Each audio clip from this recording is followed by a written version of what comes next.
ایک بادشاہ پھولوں کی سیج پر سویا کرتا تھا۔ مدتوں گزر گئی، وہ پھولوں کی سیج پر سونے کا عادی ہو چکا تھا۔ اس کی خادمہ اس کے لیے پھولوں کی سیج سجاتی اور بادشاہ لطف اندوز ہو کر اس سیج پر سویا کرتا تھا۔ ایک دن بادشاہ کی غیر موجودگی میں اس کی خادمہ نے سوچا کہ کتنا ہی سکون ملتا ہوگا اس پھولوں کی سیج پر سونے کا، کتنا ہی لطف ملتا ہوگا اس سیج پر سونے کا، کیوں نہ آج میں کچھ لمحے اس سے لطف اندوز ہو جاؤں۔ تو اس نے پھولوں کی سیج سجانے کے بعد اپنی کمر سیدھی کرنے کے لیے کچھ دیر اس سیج پر لیٹ گئی۔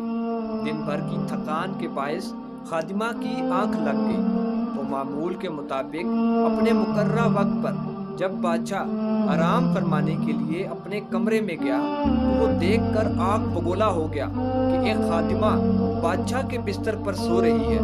یہ دیکھنے کے بعد بادشاہ نے جلاد کو بلایا اور حکم دیا کہ اس خادمہ کو الٹا لٹکا کر اسے کوڑے مارے جائیں، تاکہ آئندہ کوئی بھی خادم بادشاہ کے ساتھ ایسی حرکت نہ کر سکے۔ جلاد نے خادمہ کو الٹا لٹکا کر اس کی کمر پر کوڑے مارنا شروع کیے۔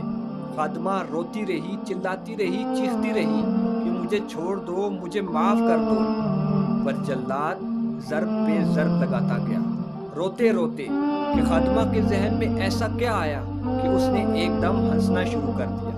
یہ دیکھ کر بادشاہ پریشان ہو گیا۔ اس نے جلاد سے کہا کہ اس سے رونے کی وجہ پوچھو اور اس سے ہنسنے کی وجہ پوچھو۔